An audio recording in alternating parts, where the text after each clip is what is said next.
right, Ray. What do you want to do tonight? Same thing we do every night, Pinky. Try to take over the world. Creative Mind by Ernest Holmes. This audio is brought to you by You Are Creators, Inc. and is free to use and download. Creative Mind, Part 1. In the beginning, God. Clear and expressive are these words. In the beginning, God only. No manifest universe, no system of planets, nothing of form or life, of brute or man. God was the spirit of all that was to be, but he had not yet moved upon the waters. Then this all-being moved, or began to create. Where did spirit move? Upon what did it move to create? Where did it get a pattern? What means or power did it employ? Through what agencies did it work? In short, what is the world, ourselves included, made out of? And how did we and all else come into being? These questions correctly answered would solve the problem of being and set men free. Let us consider. The Spirit was all. There was nothing else but itself. All-inclusive, everywhere, infinite. This all-Spirit could not have had the impulse to move unless it were self-conscious. Therefore, the Spirit is the power that knows itself. It is accordingly all-knowing as well as all-present. Being one, undivided, whatever it knows all over instantly. We find then that the Spirit operates through self-knowing. It moves, and that inner movement must be one of infinite power, moving upon itself, since it is all, and with a definite purpose. The Spirit then moves upon itself and makes out of itself all that is made. In other words, what we see comes from what we do not see, through some inner intelligence at work, which knows there is no power but itself. The things that are seen are not made of the things that do appear. The only possible operation of intelligence is thought, or the Word. So all things were made by the Word, and without the Word was not anything made that hath been made. How simple the process of creation when we understand it. The Spirit speaks, and since there is nothing but the Spirit, and it is all power, it has only to speak, and it is done. The Word was with God, and the Word was God. From the Word, then, comes forth all that appears. Each life, human or divine, each manifestation is a different kind of word coming into expression. The great fact to dwell upon is that Spirit needs nothing to help it. It is self-conscious and has all power and all ability to do whatever it wishes to accomplish. It operates simply by speaking. It is hard to get a clear concept of this great ceaseless cause, this something from which all things come. At times, we get into a maze of confusion when we attempt to realize what the Spirit means. It is then that we should think of it as the great reason behind everything. Being all knowledge, it must know itself, and must know everything it creates. So it knows us, and it knows everyone. Since it is all presence, we can contact anywhere, and will never have to go to some particular spot to find it. As it is all-knowing and operates through the power of the Word, it knows everything we think. Just how it creates, we cannot know, and need not attempt to understand. For whatever this process of creation is, we find it is always an inner thought process. We should keep this in mind. The Spirit makes all things out of itself. Everything comes into being without effort, and when we exert ourselves, we are not in accord with the creative Spirit in the way in which it works. The impulse of the Spirit to move must be caused by a desire to express what it feels itself to be: beauty, form, color, life, love, and power. All things else we find in the manifest universe are attributes of the Spirit and are caused to spring into being through the Word, because the Spirit wants to enjoy itself.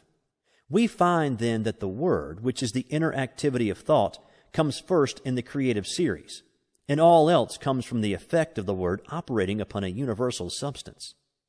If the Word precedes all else, then the Word is what we are looking for. And when we get it, we shall have what the world has sought from time immemorial. We must, if we wish to prove the power of the Spirit in our lives, look not to outside things or effects, but to the Word alone. The human eye sees and the human hand touches only that which is an effect. Unseen law controls everything, but this law also is an effect. Law did not make itself. The law is not intelligence or causation. Before there can be a law, there must be something that acts.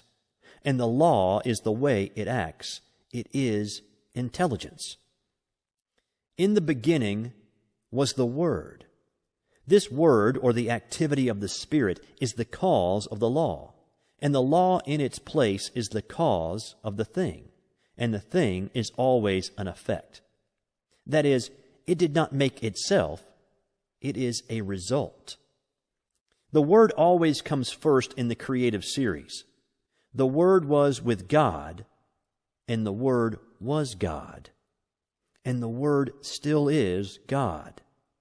When we realize that man is like God, and he could not be otherwise, being made out of God, we will realize that His Word also has power.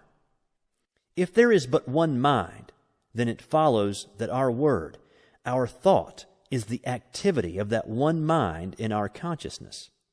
The power that holds the planets in their place is the same power that flows through man. We must place the Word where it belongs, whether it is the Word of God in the universe or the Word of man in the individual. It is always first, before all else, in the beginning.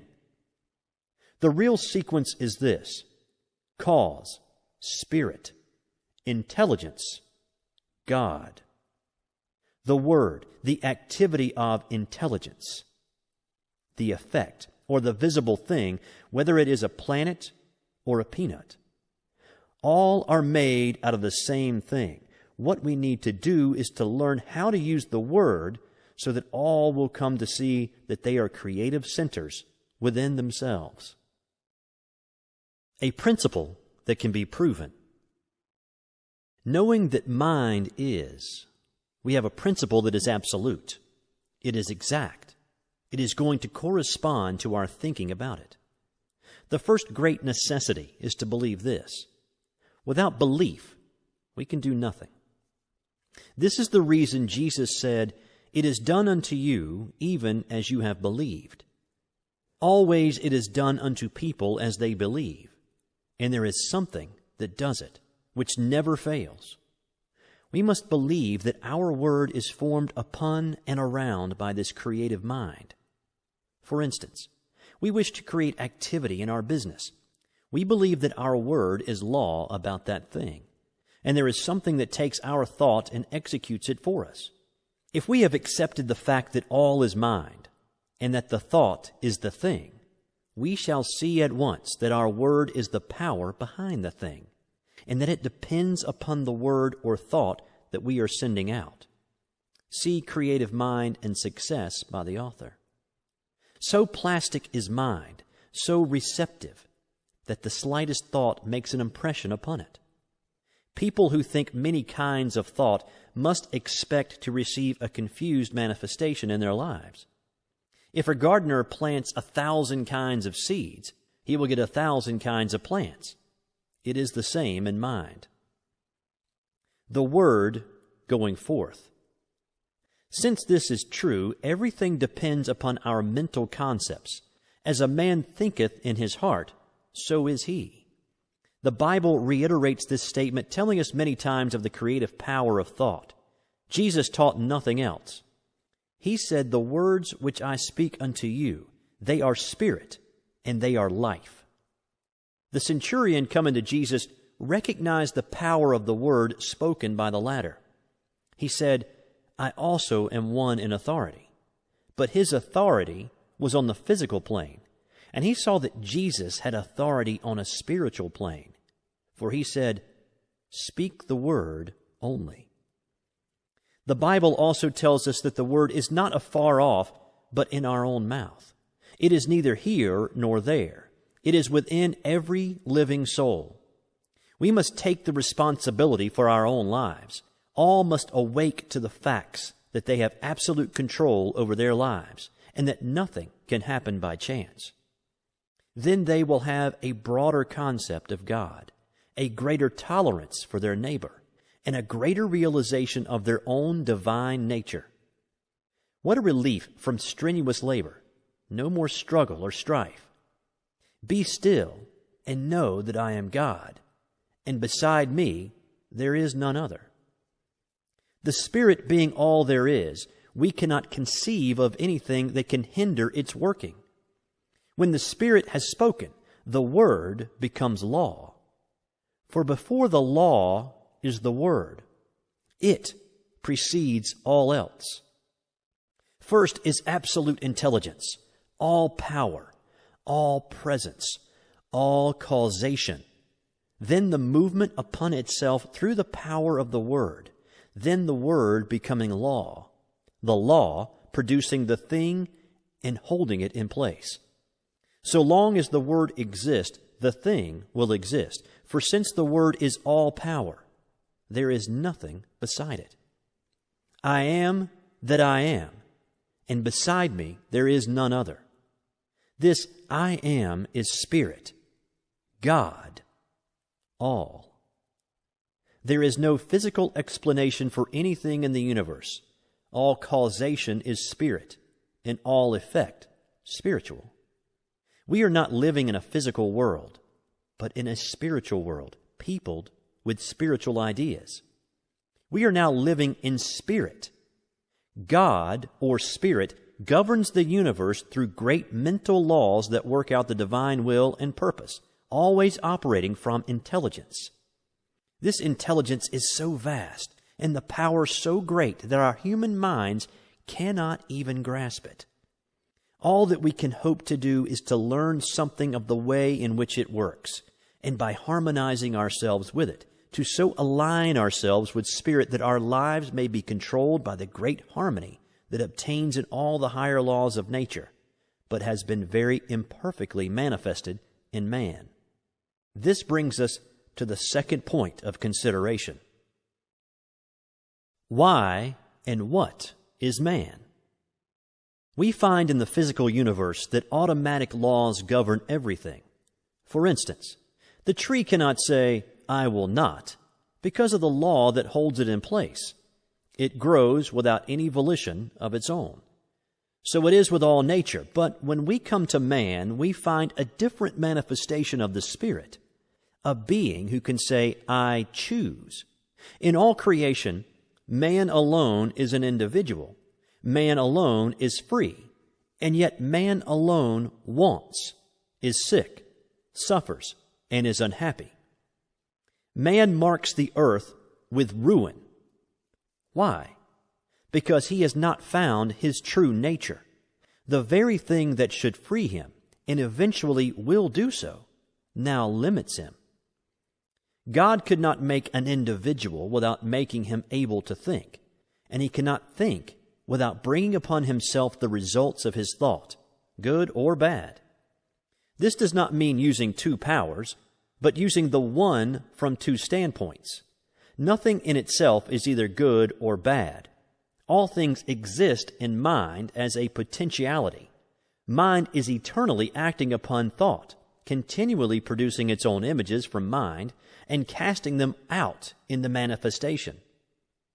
Man must be the outcome of the desire of the Spirit to make something which expresses the same life that it feels. Man is made to be a companion of the infinite. But to arrive at this exalted plane of being, he must have his freedom and be let alone to discover his own nature, to return love to his Creator only when he chooses to do so. At the doorway, then, of man's mind, this wonderful God has to wait. Behold, I stand at the door and knock. The opening must be on the part of the individual. Man lives in a mind that presses in upon him from all sides with infinite possibilities, with infinite creative power. The divine urge of infinite love crowds itself upon him and awaits his recognition. Being the image of this power, his thought also must be the Word, or calls it the life. At the center of his being is all the power that he will need on the path of his unfoldment. All the mind that man has is as much of this infinite mind as he allows to flow through him. We have often thought of God as far off, and of man as a being separate from the all-good. Now we are coming to see that God and man are one, and that the one is simply awaiting man's recognition, that he may spring into being and become to man all that he could wish or want. As the Father has inherent life in himself, so hath he given to the Son to have life within himself. It could not be otherwise. We are all in mind, and mind is always creating for us as we think. And as we are thinking creatures, always thinking, our happiness depends upon our thought. Let us consider the law of our life. The path to prosperity. The healing of conditions is no different from other healing. All healing is the constructive use of a mental law which the world is gradually beginning to understand something of. Again, we must reiterate the principle of all life. We are surrounded by a thinking medium from which all things come. We think into it. It does the rest. Since we are thinking beings and cannot stop thinking, and since creative mind receives our thought and cannot stop creating, it must always be making something for us. What it will make depends absolutely and only upon what we are thinking, and what we will attract will depend entirely upon our holding thought to the complete exclusion of all that would contradict it. It is not enough that we should sit down and say, I am one with infinite life. This must mean more than mere words. It must be felt. It must become an embodiment of a positive mental attitude. It is not claiming something to be true which is going to happen. It is not sending out an aspiration or a desire or a supplication or a prayer. It must be the embodiment of that which knows that now it is. This is more than holding a thought. Our ability to attract will depend upon the largeness of our thought as we feel that it flows out into the great universal creative power. We are dealing with the form in thought and not with the form in matter. We have learned that when we get the true form in thought and permeate it with the spirit of belief, we will see the thought made flesh without any further effort on our part. Thought can attract to us only that which we first mentally embody. We cannot attract to ourselves that which we are not. We can attract to the outer only that which we have first completely mentally embodied within, that which has become a part of our mental makeup, a part of our inner understanding. A man going into business will attract to himself that which he thinks about the most. If he is a barber, he will attract people who want to be shaved or have their hair cut. If he sells shoes, he will attract people who want to buy shoes. See Creative Mind and Success by the author of the present volume. So it is with everything. We will not only do this, but we will also attract as much of anything as we mentally embody. This is apt to be overlooked in the study of metaphysics. It is not enough to say that we attract what we think. We become what we think, and what we become, we will attract.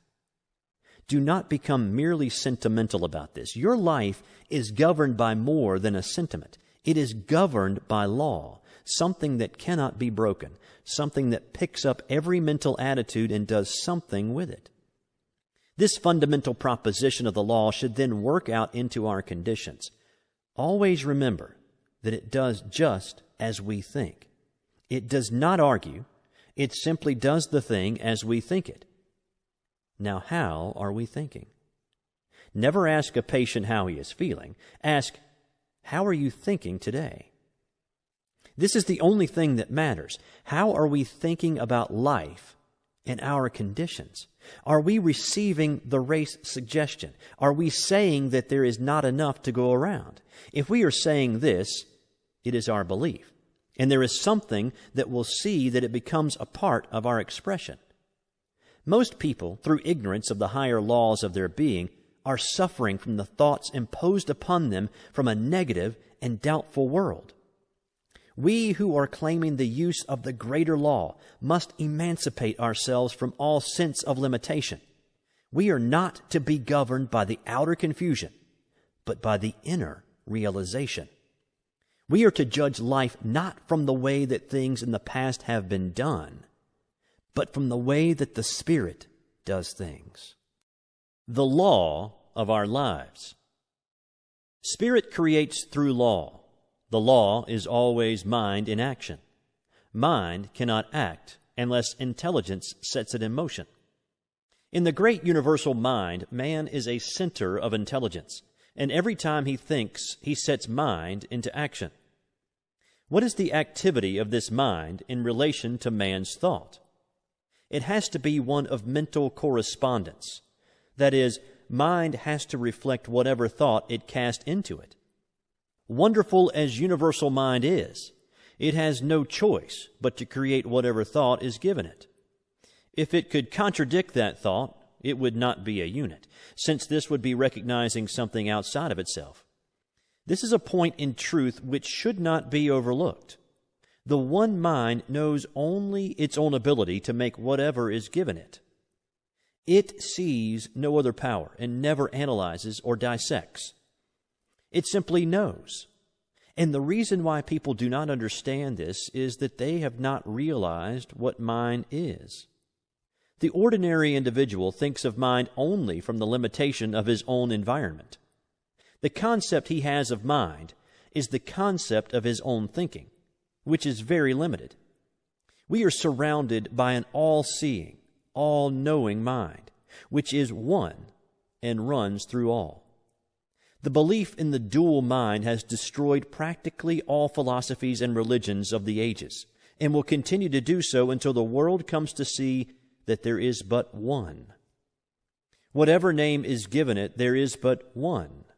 It is this one that creates for us whatever we believe. Our thought operative through this one produces all our affairs. We are all centers in this mind, centers of creative thought activity. There is nothing which appears in the manifest universe other than an objectified thought, whether it be a bump on your head, a growth on your foot, or a planet. It could not be there were it not made out of mind. For mind is all there is to make anything out of it. Whatever is made out of it. Nothing exists or can exist without a source from which it springs. We are not dealing with a negative as well as a positive power, not two powers, but one. A power that sees neither good nor evil as we see it. It knows only that it is all, and since it is all, it creates whatever is given it. From our limited standpoint, we often think of good and evil, not realizing that, as yet, we do not know the one from the other. What we call good today, we may call evil tomorrow, and what we think to be evil today, we may tomorrow proclaim as the greatest good we have known. Not so with the great universal power of mind. It sees only itself and its infinite ability to create. To the thinking person, this will mean much. He will see that he is no longer living in a limited universe, a world of powers, but that he is immersed in an infinite creative medium which, because of its nature, has to create for him whatever he believes. Jesus understood this, and in a few simple words laid down the law of life. It is done unto all people as they believe. This is a great thing to keep in mind. It is done unto us. We do not have to do it, for it is done unto us of a power that knows itself to be all there is. Could we even believe that some material mountain would be moved? The power is there to do it. Without this belief, there is no real impulse for the creative mind, and we do not get an affirmative answer. We must realize more clearly that this great power has to operate through us. Man's part. Creative mind cannot force itself upon us because we have the power of self-choice. It recognizes us when we recognize it. When we think that we are limited or have not been heard, it must take that thought and bring it into manifestation for us. When we look about us and see nature so beautiful, lavish, and so limitless, when we realize that something, some power, is behind all, and sees to it that plenty obtains everywhere, so that in all things manifest there is more than could be used. And when, on the other hand, we see man so limited, sick, sad, and needy, we are disposed to ask this question: is God good after all? Does He really care for the people of His creation? Why am I sick? Why am I poor? Little do we realize that the answer is in our own mouths, in the creative power of our own thought. The average person, when told the truth, will still seek some other way. God has already done for us in a mechanical way all that He can do, and having been given the ability, we will have to do for ourselves the rest. Yet the great power is always near, ready at any time to help. But we must use it according to its own nature in harmony with its laws. Man should learn that he himself is the center of this divine activity. Realizing this, he must seek more and more to utilize his own divine nature, and by so doing, he will come fully under the protection of the great laws that govern all life, manifest and unmanifest. Whatever man is, he must find that because he is made out of God, he must be of the same nature. This infinite one cannot know anything outside of itself, anything that would be a contradiction of its divine nature. Man's ignorance of his real nature binds him with his own freedom, until he comes to see things as they really are, and not as they appear to be. In the infinity of mind, which is the principle of all metaphysics and of all life, there is nothing but mind, and that which mind does. That is all there is in the universe. That is all there ever was or ever will be. This mind is acted upon by our thought, and so our thought becomes the law of our lives. It is just as much a law in our individual lives as God's thought is in the larger life of the universe. For the sake of clearness, think of yourself as in this mind. Think of yourself as a center in it. That is your principle. You think, and mind produces the thing. One of the big points to remember is that we do not have to create. All that we have to do is to think. Mind, the only mind that there is, creates. Few people seem to understand the nature of the law, and so think that they have got to do something, even if it is only holding a thought. Thinking or knowing is what does the thing. It will make it much easier for us when we realize that we do not have to make anything just to know that there is something back of the knowing which does the work for us. That person gets the best results who realizes that he can use this divine principle, he who can get the clearest concept of his idea, and who can rely on mind to do for him, keeping everything out of his thought that would contradict the supremacy of spirit or mind. By simply holding a thought, we could not make anything. But by knowing in mind, what cannot we do? Bondage and freedom. Never get away from the fact that you are surrounded by such a power. It is the principle of demonstration. It knows every thought. As we send forth our thought into it, it does unto us. The person who is ignorant of this law must by that ignorance be bound by his thought, by his human beliefs. One who understands will begin to break these ties that bind him. One by one, he will destroy every negative thought until at last he is able to think what he wants to think. And so he frees himself by the use of the same power that at one time bound him. We must destroy all thought that we would not see manifest and hold to that which we would see until we receive the affirmative answer. Never struggle. Mind makes things out of itself. There is no effort made. Don't think that there is so much to be overcome. Have only a calm sense of perfect peace as you realize that God is all, and that you are using the perfect law, and that nothing can hinder it from working for you. Many people are learning to do this, and no one has yet failed to demonstrate who has been steadfast, using the law in a consistent and persistent trust. All that we have to do is to provide the right mental and spiritual attitude of mind, and then believe that we already have, and the reward will be with us. We shall see it. The time will come when we will not have to demonstrate at all, because we will be always living so near to the law that it will do all for us without much conscious thought on our part. So when you say, I am poor, sick, or weak, I am not one with the creative mind. You are using that creative power to keep yourself away from the infinite. And just as soon as you declare that you are one with God, there is a rushing out to meet you, as the Father rushed out to meet the prodigal son. The Spirit seeketh. But as long as your mind thinks in the terms of conditions you cannot overcome, the difficulty comes from our inability to see our own divine nature and its relation to the universe. Until we awake to the fact that we are one in nature with God, we will not find the way of life. Until we realize that our own word has the power of life, we will not see the way of life. And this brings us to the consideration of the use of the Word in our lives. The Word. The Word was with God, and the Word was God. The Word is nigh thee, even in thy own mouth, that thou shouldst know it and do it. What does this mean? It clearly states that whatever power there is in the Word, and it says that it is all power, is also in our own mouths.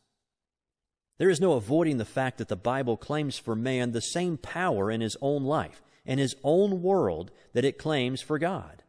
In the lives of the majority, men do not realize that the Word is in their own mouths. What Word? Little do we realize that this Word which they are so earnestly seeking is every word they hear, think, or speak. Do we who are endeavoring to realize the greater truths of life always govern our words? If any word has power, it follows that all words have power.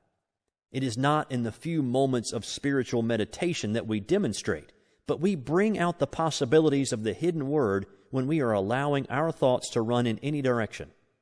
Not in the short time spent in silence, but in the long hours stretching themselves into days, months, and years, are we always using the Word. An hour a day spent in silent meditation will not save us from the confusion of life. The 51% of a man's thinking is what counts. It is easy when we are alone to brave the storms of life. Surrounded by our own exalted atmosphere, we feel the strength of the infinite. We rise in spirit. We think we are experiencing the ultimate of truth, that all things are ours. These moments in a busy life are well spent, but must unavoidably be brief. But what of the rest of the day? What of the busy street, of the marketplace, and of all the daily contact with life? Do we then obtain? Do we keep on in the same even way? Or do we fall before the outer confusion of our surroundings? We are still creating the Word and setting it afloat in the great ethers of life. Are these words creating for us? Yes. How necessary, then, to keep the independence of the solitude, How seldom we do this. Few people indeed in the day in which we live are well poised. Where do we find the man who can live above his surroundings, who in his own thought can dominate all conditions, and in the midst of the crowd keep his own even way and his own counsel? When we do meet with such a person, we will know him. For we shall find on his face the image of perfect peace. We shall detect in his bearing the ease and independence that comes only to the man who has found himself and who is centered not in the outer, but in the inner world. Such a character as this has the power to attract to himself all of the best in the world. He is a center toward which all else must gravitate. The atmosphere which he creates and with which he surrounds himself is one of absolute calm and peace. The world at once sees in this man a master and gladly sits at his feet. And yet this man who has risen above the thought of the world cares not that other people should sit at his feet. He knows that what he has done all may do. And he well knows that all the teaching in the world will not produce another such as he. He knows that it is not from the teaching, but from the being that true greatness springs. So this man does not go around teaching or preaching. He simply is. The man who has arrived. The man who has arrived will realize that he has done so in the midst of an outer confusion. He will be the one who has gone into the silence for strength and has come out into the world equipped with power from on high. But that light which he has received must be kept burning. Not alone in the silence, but in the busy throng must all of us find the way of life. Our every thought creates. For the majority of us, these thoughts come in everyday affairs, some of which are very trivial, but these too will be demonstrated. We have missed the whole point, unless we have learned so to control our thought that time and place make no difference. The power we have within us. We have within us a power that is greater than anything that we shall ever contact in the outer, a power that can overcome every obstacle in our life and set us safe, satisfied, and at peace, healed and prosperous, in a new light and in a new life. Mind. All mind is right here. It is God's mind, God's creative power, God's creative life. We have as much of this power to use in our daily life as we can believe in and embody. The storehouse of nature is filled with infinite good awaiting the touch of our awakened thought to spring forth into manifestation in our life. But the awakening must be on our part and not on the side of life. We, static, at the gateway of limitless opportunity in the eternal and changeless now. Now is the day in which to begin the new life that is to lift us up to the greater expression of all that is wonderful. The word that we speak is the law of our life, and nothing hinders but ourselves.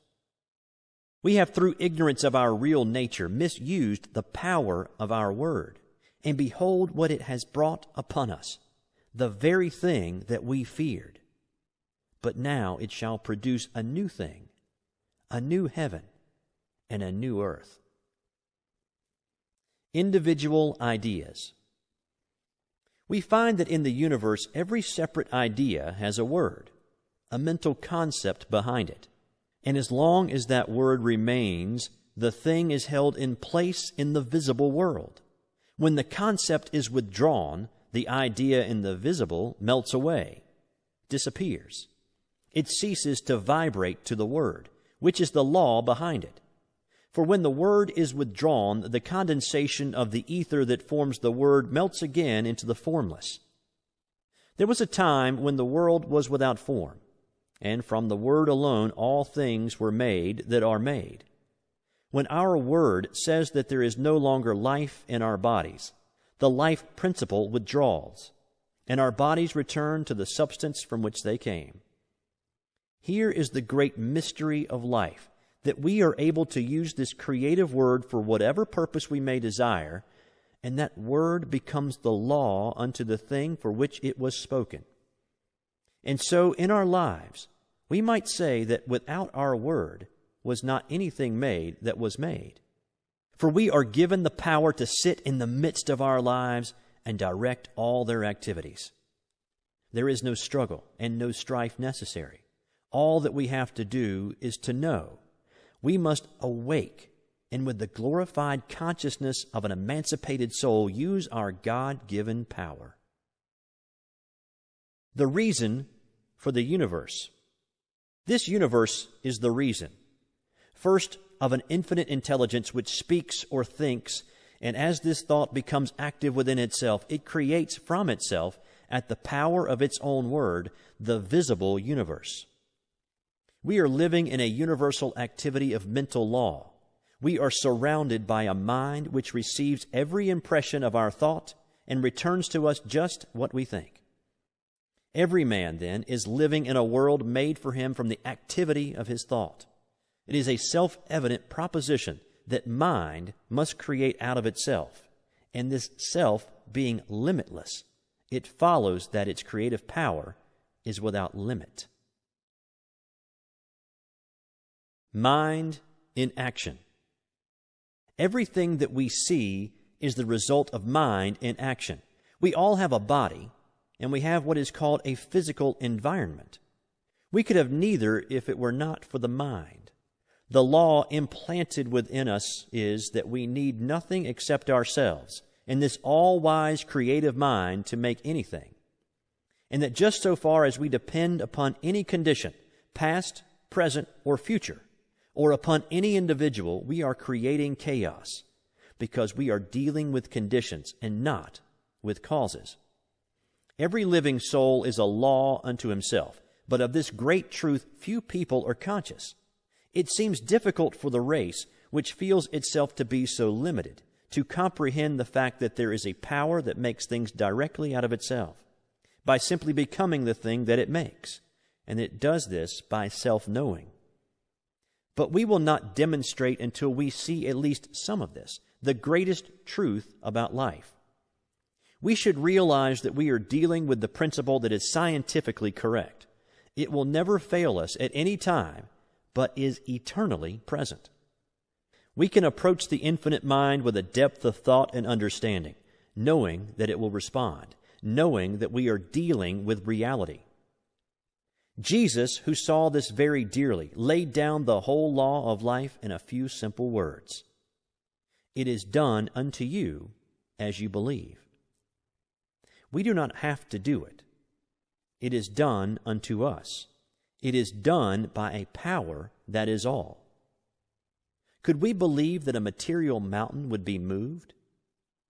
It would be done unto us. But unless we do believe, there is no impulse for the creative power, and we do not receive. Life externalizes at the level of our thought. Action and reaction. There is something that casts back at us every thought that we think. Vengeance is mine, I will repay, saith the Lord, is a statement of eternal truth and correspondences against which nothing can stand. And whatever man sets in motion in mind will be returned to him, even as he has conceived within himself and brought forth into manifestation. If we wish to transcend old thoughts, we must rise above them and think higher things. We are dealing with the law of cause and effect, and it is absolute. It receives the slightest as well as the greatest thought, and at once begins to act upon it. And sometimes even when we know that we are surprised at the rapidity with which it works. If we have been misusing this law, we need not fail.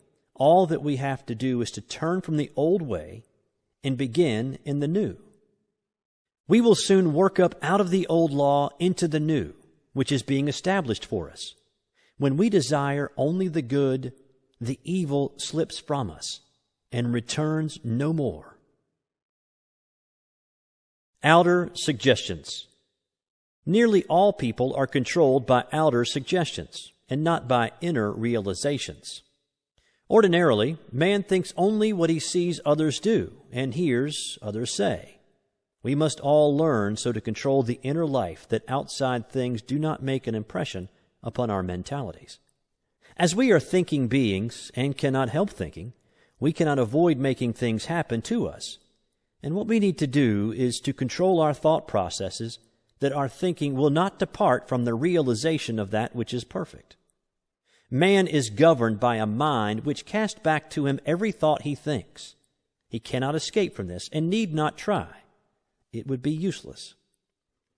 The laws of mind are simple and easy to understand. The trouble with us has been that we have laid down great obstructions and then have tried to overcome them. Stop trying. Stop struggling. Begin to be calm, to trust in the higher laws of life. Even though you do not see them, they are still there. Did you ever see the law that causes a plant to grow? Of course you didn't. And yet you believe in this hidden law of growth. Why do you believe? Simply because every year out of the seed time comes a harvest. Shall we not have as great faith in the higher laws of being? To those souls who have dared to believe has come as definite an answer as came to those who believed in receiving a harvest from the planted seed. This law is, and if we would see results, we must use it. That is, we must provide the mental receptivity that will prepare us to accept the gift when the Spirit makes it. This receiving is a mental process, a process in which we lose all sense of limitation. If you wish to demonstrate prosperity, begin to think and talk about it and to see it everywhere. Do nothing that contradicts this thought either mentally or physically. The world is full of good. Take it and forget all else. Rise above depression and be glad that you are saved from adversity.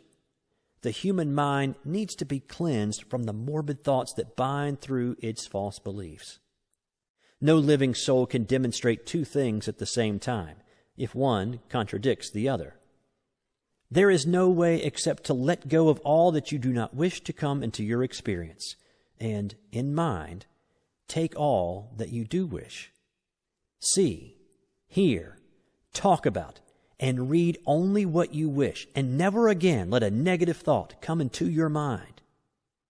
God knows good only, and when we are in line with good, He knows us. When we are out of harmony with good, we say, God has forgotten us. On the one hand, we have an infinite intelligence which has brought us up to where we are today, and having done all that it can for us, now lets us alone to discover our own nature. On the other hand, we have the infinite law, which is an activity of God, and we can use it for what we will, only with this provision, that insofar as we use it for the good of all, are we protected. The law obtains through all nature that as a man sows, so must he reap. Now the Father has brought us to where we can understand life, and we must go as we choose. If we are in harmony with the great forward movement of the Spirit, there is nothing that can hinder our advancement.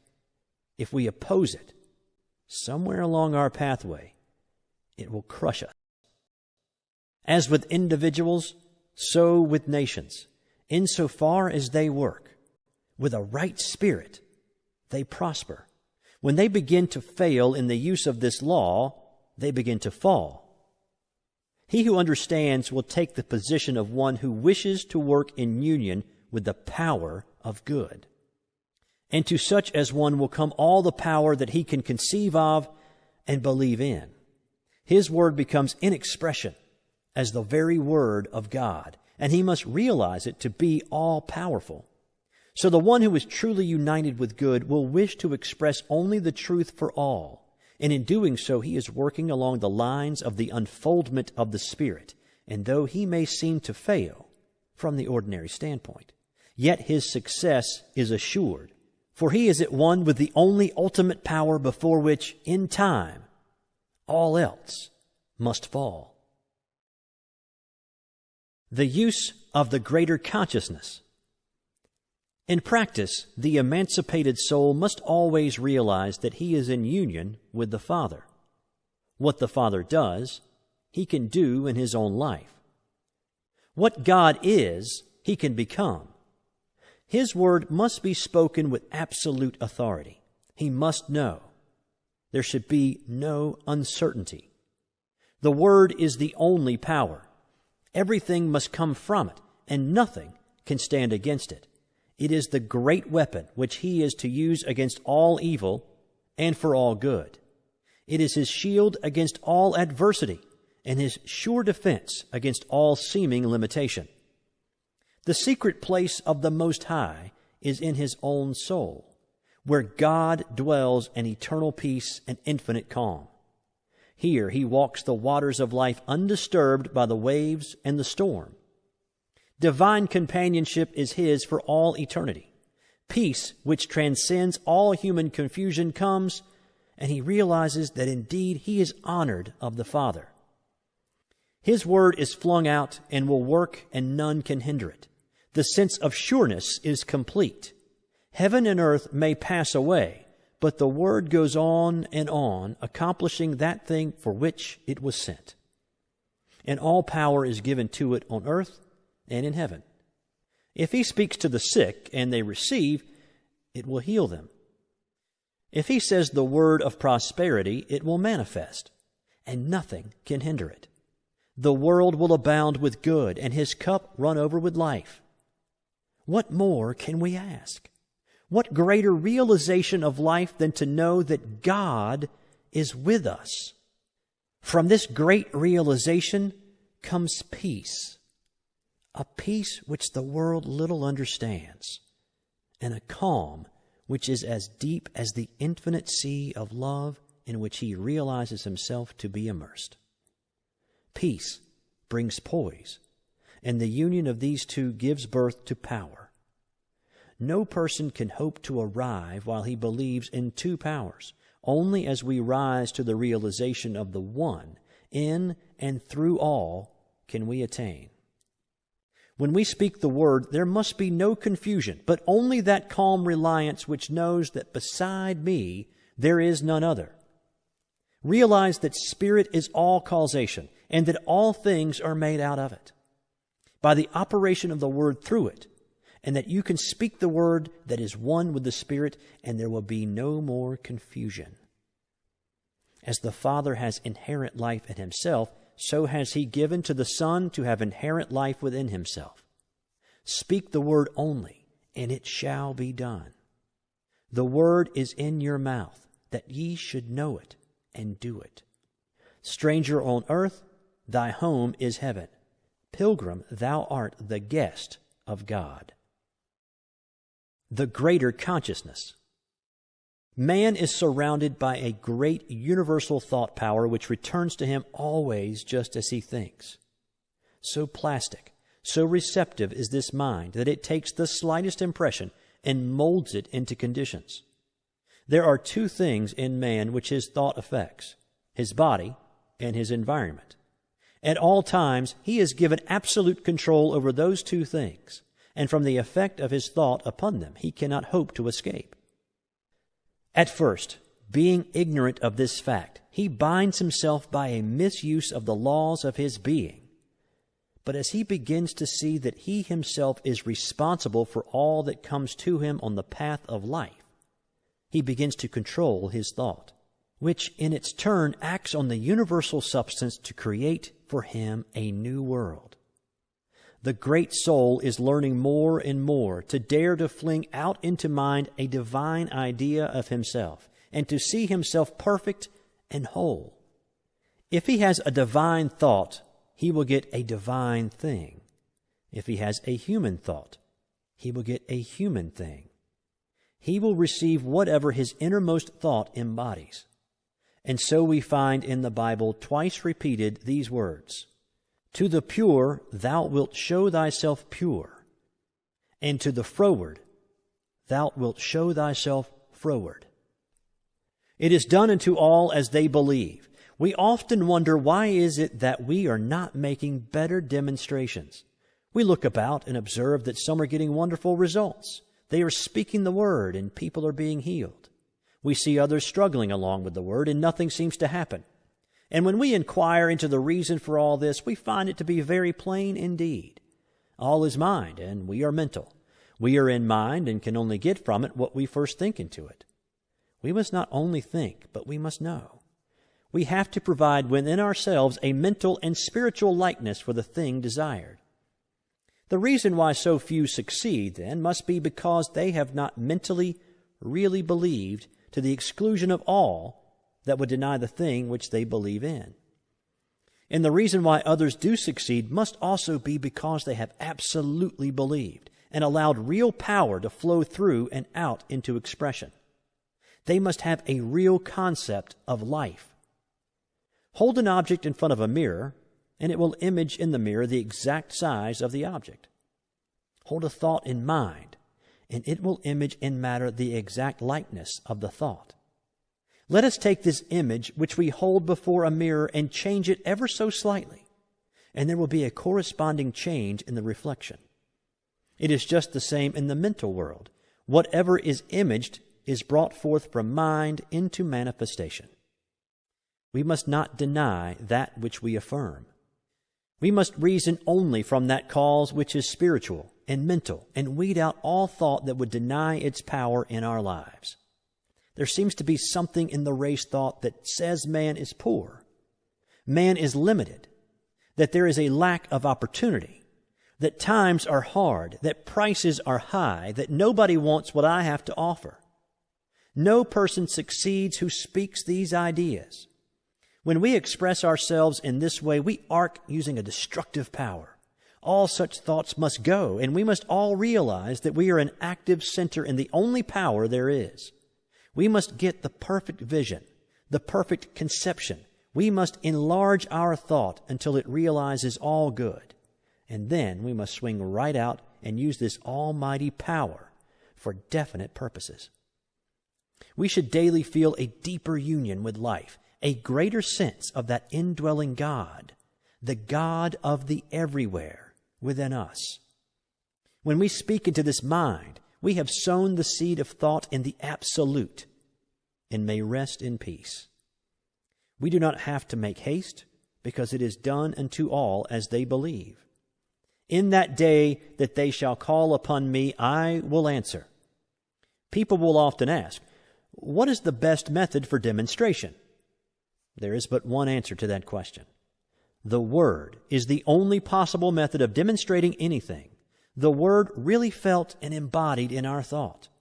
Then the Word becomes flesh and dwells among us, and we behold and experience it. We will ask for no other way when we understand this. The person who does not understand these laws will be likely to say that this is presumptuous, that it is even sacrilegious. But this comes only from a lack of understanding of the fact that all is governed by law, and that all law is impersonal and universal. We have just as much right to use spiritual law as to use so-called physical laws. Strictly speaking, there is no such a thing as a physical law, as all things are spiritual, and all law is a law of the activity of the Spirit. The greatest use of these laws will always come to that soul who is the most deeply spiritual. As such as one comes the nearest to using law as God uses it. So to the really great soul, there must come a very close relationship with the invisible God. This relationship cannot be expressed in words, but only an inner feeling which transcends the power of words to express. God must become the great reality, not simply as the principle of life, but more as the great mind which knows and which at all times understands and responds. To say that God does not understand our desires would be to rob the divine mind of all consciousness and place God lower in the scale of being than we ourselves are. On the other hand, we must be careful not to believe that God thinks evil and understands that which is not perfect, as then we would have an imperfect being for the first cause. We should more and more learn to think of things in the absolute, that is, to think of things as not limited by conditions. Realize at all times that the Spirit makes things out of itself, and needs no beginning except its own self-recognition. Then we must recognize our relation to this great power as one of absolute correspondence. What we think into it, it takes up and does for us as we think. It should not be an effort, so to think. We should do so with ease, without strain. The law must return to us. We have no responsibility except to provide the proper channel. It can return only in the exact way that we think. If we think struggle is the reality, we shall gain our demonstration, but struggle will have to be the result.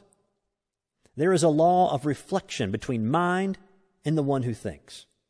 And it is not only what a man thinks, but also how he thinks, that shall be done unto him. If you believe absolutely that you can do a certain thing, the way will always be open for you to do it. If also you believe that time will have to elapse, then you are making that a law, and time will have to elapse. If, on the other hand, you believe that mind knows just how and never makes mistakes, but lets it be done unto you, then it will be done. Confusion brings more confusion. Peace begets more peace. We cannot imagine the Great Spirit hurrying or worrying, fretting or trying to make anything happen. The only reason we worry and fret is because we have thought there was some other power which could bring confusion. Such is not the case. There is but one, and we are always using that one, but using it according to our belief. This is our divine birthright. Nothing hinders but ourselves. Remember that since all is mind, you cannot demonstrate beyond your ability to comprehend mentally, that is, beyond your ability to know about a certain thing.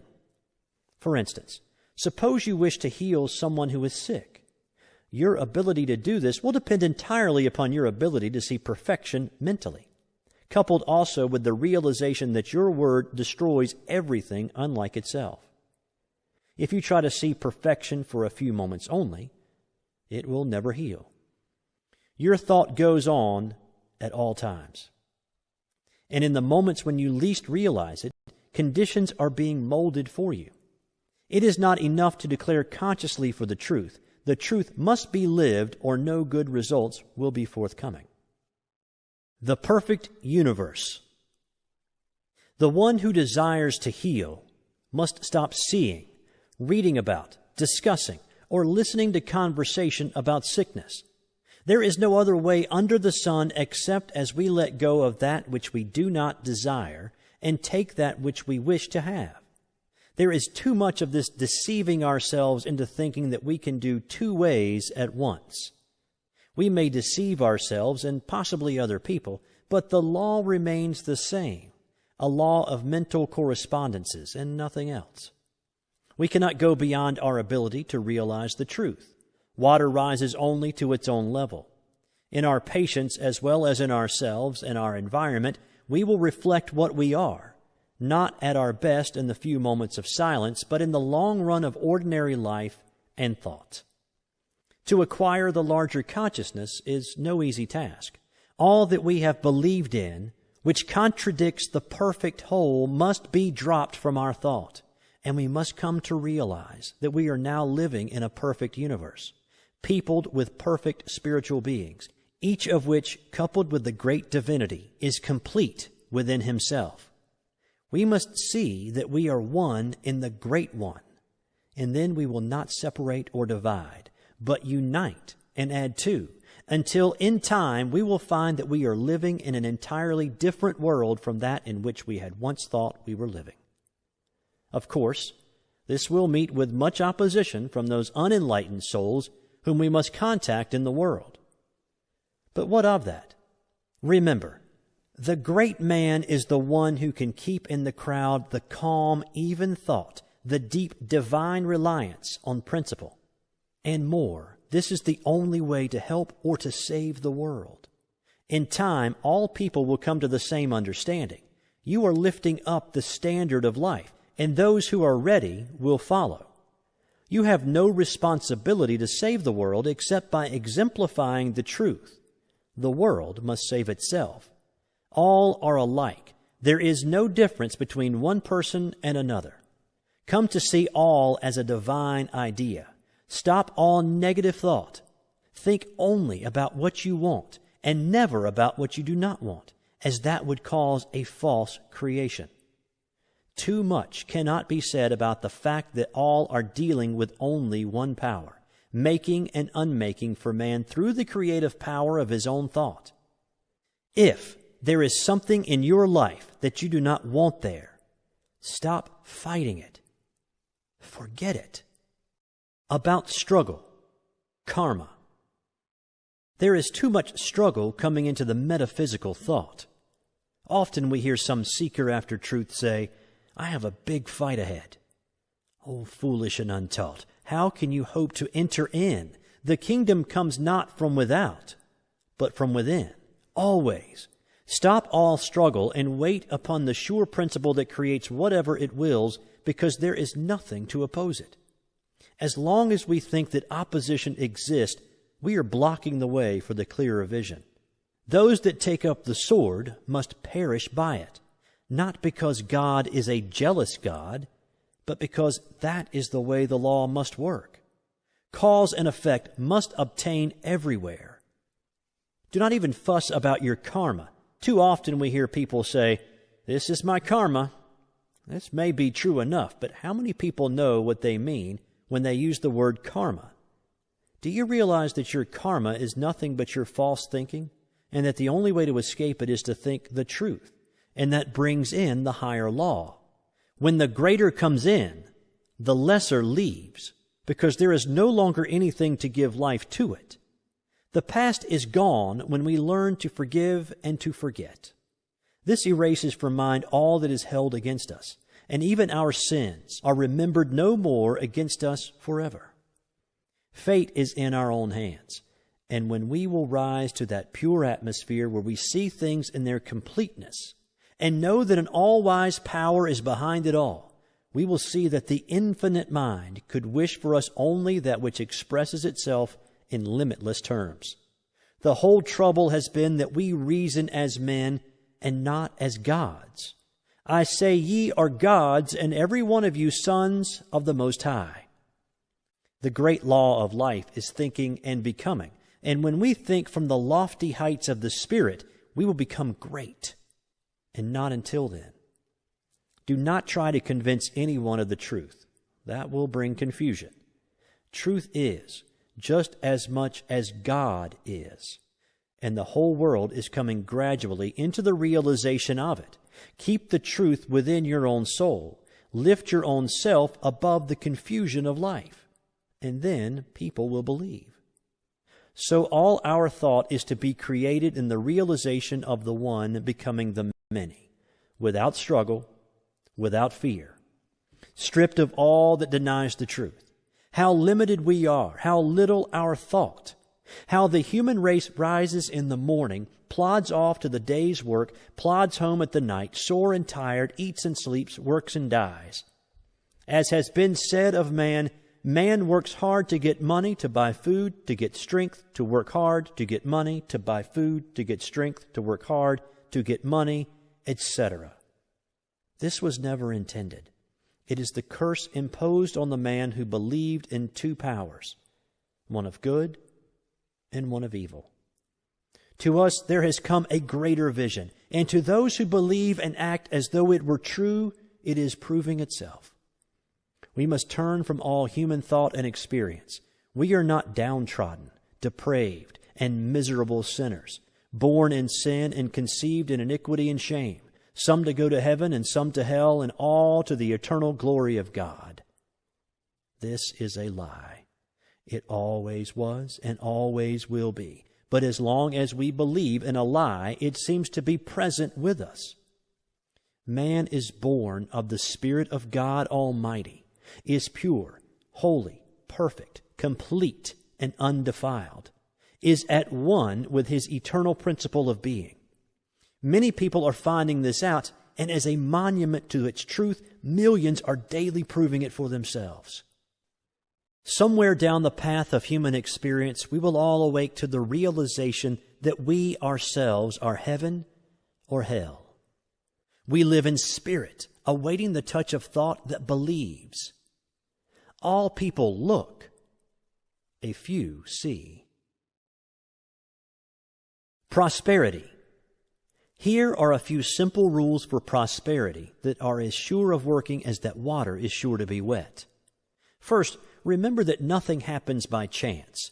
All is law, and all is order. You create your own laws every time you think. There is something, call it what you will, but there is a power around you that knows and that understands all things. This power works like the soil. It receives the seed of your thought and at once begins to operate upon it. It will receive whatever you give to it and will create for you and throw back at you whatever you think into it. This means that the practitioner should be very careful how he is thinking at all times. Not alone in the moments of the deeper silence are we treating our patients, but perhaps more than this, we are treating them in an impersonal way at all times. When we take a patient into our thought for a treatment, there will be a constant stream of consciousness flowing out to him during all the time that he is in our care. We should be very careful of our thoughts as we realize the deep truths of mental action and reaction. Thoughts really do become things. Practice for prosperity. Prosperity is in our own hands to do with as we will. But we will never reach it until we learn to control our thought. We must see only what we want and never allow the other things to enter. If we wish activity, we must be active in our thought. We must see activity and speak it into everything that we do. The spoken word shall bring it to pass. We speak the word, it is brought to pass of the power that we speak it into. We can only speak the word that we understand. The activity will correspond to our inner concepts. If they are large, the results will be large. The thing to do is to unify ourselves with all the biggest ideas that we can compass. And realizing that our ideas govern our power of attraction, we should be constantly enlarging within ourselves. We must realize our at-one-ment with all power and know that our word will bring it to pass. We speak the word, it is brought to pass. As consciousness grows, it will manifest it in enlarged opportunities and a greater field of action. Most people think in the terms of universal powers. Feel that you are surrounded by all the power that there is when you speak, and never doubt, but that what you say will spring into being. We should speak right out into mind all that we desire, and believe that it will be done unto us. Never take the time to listen to those who doubt. We observe that their philosophy is done to save the world or themselves. Here again, let the dead bury the dead, and see to it that you maintain in your own thought what you want, letting go of all else. Think only what you want to happen, and never let yourself get mentally lazy and sluggish, taking on the suggestions of poverty and limitation. See yourself as being in the position that you desire. Mentally dwell upon it, and then speak with perfect assurance that it is done. And then forget it, and trust in the law. This will answer all needs. If you want to do this for someone else, all that you will need to do is to think of them and go through the same process of mind action. You will be sending out the truth for them, and mind being always active will not contradict what you have said. Remember that you cannot hope to get results unless you keep but the one idea, and do not mix thoughts in your mind. All is yours, but you must take it. The taking is always a mental process. It is believing absolutely. This is divine principle. This is universal law. End of book.